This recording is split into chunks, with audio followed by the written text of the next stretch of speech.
দর্শক, এই বিষয়ে আরও জানাতে আশুলিয়ার ফুটপাতে শীতবস্ত্রের মার্কেট থেকে সরাসরি যুক্ত হচ্ছেন সহকর্মী ওমর ফারুক। ফারুক, ফুটপাতের দোকানগুলোতে শীতের কাপড়ের দাম কেমন জানাবেন?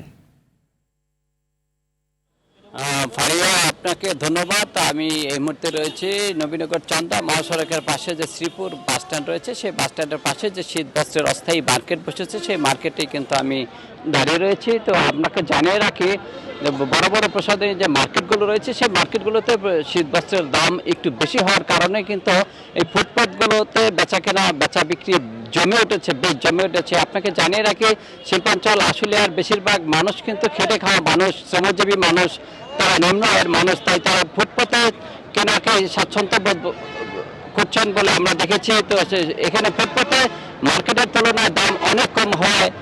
এখানে কিন্তু শীত বস্ত্রের কেনা বেচা বৃদ্ধি পেয়েছে। তবে শীতের তীব্রতা বাড়ার কারণে কিন্তু বিভিন্ন ব্যবসায়ীরা কিন্তু তারা শীত বস্ত্রের দাম একটু বাড়িয়ে দিয়েছেন বলে আমরা দেখেছি। তো শীত বস্ত্র যে সমস্ত অস্থায়ী হাট রয়েছে নবীনগর চান্দা মহাসড়ক সহ ঢাকার আবদুল্লাপুর বাইপাল সড়কের আশপাশে কিন্তু বেশ কিছু এই শীত বস্ত্রের অস্থায়ী হাট বসেছে এবং সেই হাটগুলোতে কিন্তু কেনা বেচা ব্যাপক হারে শুরু হয়েছে এবং ব্যাপক ভিড় আমরা লক্ষ্য করেছি। তো শীত বস্ত্র নিয়ে আমার কাছে শিল্পাঞ্চল আশুলিয়া থেকে এই ছিল সর্বশেষ। ফারিয়া,